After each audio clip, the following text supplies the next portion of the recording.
تم وہ مانگتے ہو جو تمہیں اچھا نظر آتا ہے، اللہ وہ دیتا ہے جو تمہارے لیے بہتر ہوتا ہے۔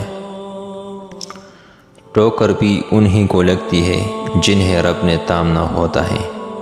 اگر لوگ تم سے متاثر ہو رہے ہیں تو تکبر نہ کرو، بلکہ اللہ کا شکر کرو کہ اس نے تمہارے عیب چھپا رکھے ہیں اور تمہیں لوگوں میں معزز بنا رکھا ہے۔ اگر یہ زندگی عارضی ہے تو مشکلات بھی مستقل نہیں، بس تم اپنے رب کے شکر گزار رہو۔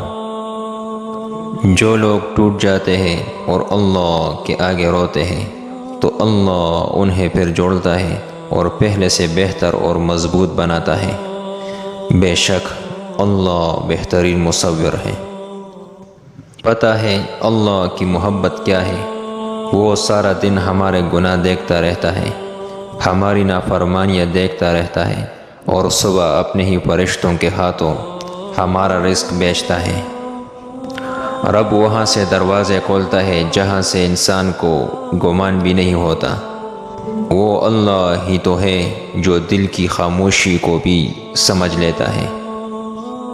ہم گناہ ایسے کرتے ہیں جیسے وہ دیکھ نہیں رہا، اور وہ معاف ایسے کرتا ہے جیسے اس نے دیکھا ہی نہیں۔